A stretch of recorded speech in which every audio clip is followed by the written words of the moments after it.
नमस्कार दोस्तों, स्वागत है आपका हमारे चैनल मां शांति भक्ति चैनल पर। आज हम आपको श्रीमद् भगवद गीता अध्याय 3 के श्लोक 1 से 5 तक अर्थ के साथ है। यदि पहली बार चैनल में आए तो कृपया चैनल को सब्सक्राइब कर देना और बेल आइकन को दबाकर ऑल सिलेक्ट कर देना, क्योंकि जब हम वीडियो अपलोड करेंगे तो समय पर नोटिफिकेशन मिल जाएगी। अध्याय 3 श्लोक 1। अर्जुन उवाच ज्यायसि चेत कर्मणस्ते मता बुद्धिर्जनार्दन तत्किं कर्मणि घोरे मां नियोजसी केशव।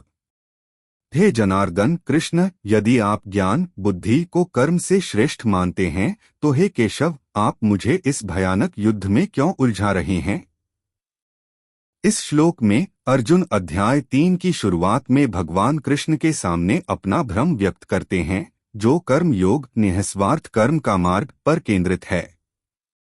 अर्जुन हैरान है क्योंकि पिछले अध्यायों में कृष्ण ने आध्यात्मिक मुक्ति के साधन के रूप में ज्ञान और बुद्धि के महत्व पर जोर दिया था।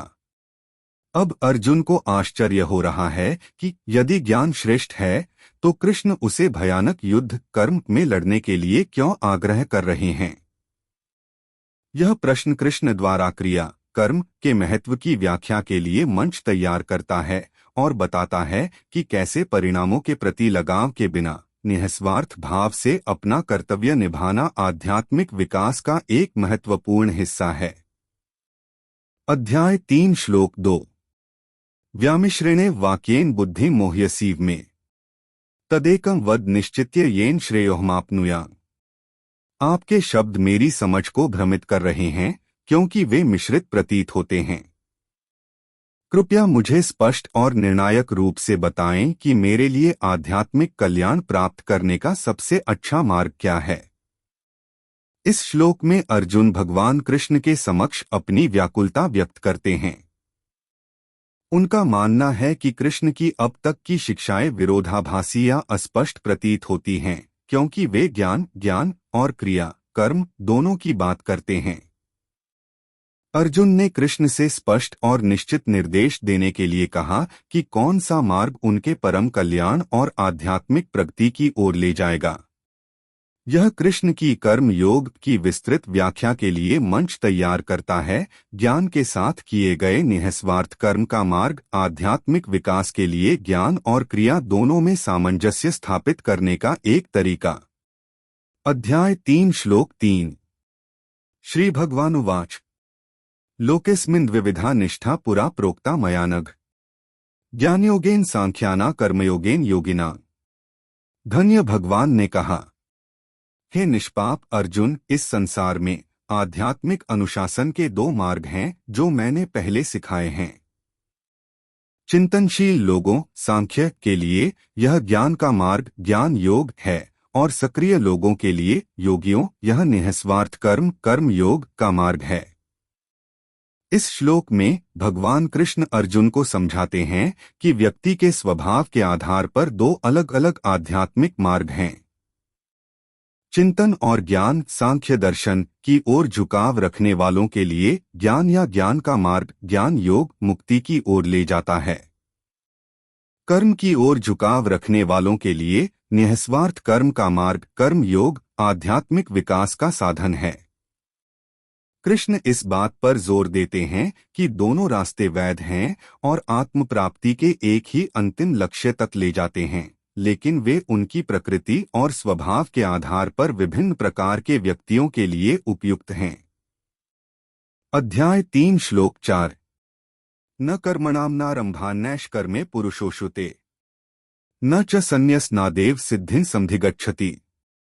कोई व्यक्ति केवल कर्म से विरत रहने से कर्म से मुक्ति नैष्कर्म प्राप्त नहीं करता है, न ही कर्म के त्याग मात्र से कोई पूर्णता आध्यात्मिक सफलता प्राप्त करता है। इस श्लोक में भगवान कृष्ण इस बात पर जोर देते हैं कि केवल कर्म से बचने से मुक्ति या आध्यात्मिक विकास नहीं होता है।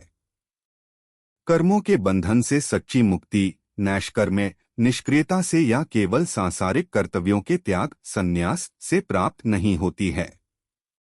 इसके बजाय कृष्ण बताते हैं कि अपने निर्धारित कर्तव्यों को निस्वार्थ भाव से और परिणामों की चिंता किए बिना करना आध्यात्मिक सफलता का मार्ग है। यह श्लोक स्पष्ट करता है कि कार्य जब सही मानसिकता, पुरस्कार की इच्छा के बिना के साथ किया जाता है तो शुद्धि और आध्यात्मिक विकास की ओर ले जाता है, जबकि समझ के बिना निष्क्रियता या त्याग पूर्णता की ओर नहीं ले जाता है। अध्याय 3 श्लोक 5 न ही कश्चित् क्षणमपि जातु तिष्ठत्य कर्मकृत् कार्यते ह्यवशः कर्म सर्वः प्रकृतिजैर्गुणैः। वास्तव में कोई भी एक क्षण भी कर्म किए बिना नहीं रह सकता। हर कोई प्रकृति से पैदा हुए गुणों, प्रकृति के 3 गुणों द्वारा असहाय रूप से कर्म करने के लिए प्रेरित होता है। इस श्लोक में भगवान कृष्ण बताते हैं कि किसी भी व्यक्ति के लिए एक पल के लिए भी पूरी तरह से निष्क्रिय रहना असंभव है। 3 गुण भौतिक प्रकृति के गुण सत्व, अच्छाई, राजस, जुनून और तमस, अज्ञान, प्रत्येक जीवित प्राणी को कार्य करने के लिए मजबूर करते हैं। चाहे सचेत रूप से या अनजाने में, हर कोई प्रकृति की इन शक्तियों से बंधा हुआ है और किसी न किसी प्रकार की गतिविधि में संलग्न होने के लिए प्रेरित है। कृष्ण इस बात पर जोर देते हैं कि कर्म से भागने की कोशिश करने के बजाय व्यक्ति को निःस्वार्थ और अनासक्त भाव से कर्म करना सीखना चाहिए। यह शिक्षा कर्म योग के अभ्यास का केंद्र है, जहां व्यक्ति परिणामों की चिंता किए बिना कर्तव्य करता है। देखने के लिए धन्यवाद। भगवान सभी को आशीर्वाद दें। अधिक ज्ञानवर्धक सामग्री के लिए लाइक, सब्सक्राइब और शेयर करना न भूलें और कमेंट करें कि वीडियो कैसा लगा। अगली बार तक आध्यात्मिक विकास और आंतरिक शांति की दिशा में अपनी यात्रा में भगवत गीता के ज्ञान को अपनाएं। इस वीडियो का पहले सभी भगवत गीता का वीडियो प्लेलिस्ट में देखें। प्लेलिस्ट का नाम भगवत गीता श्लोक और अर्थ है।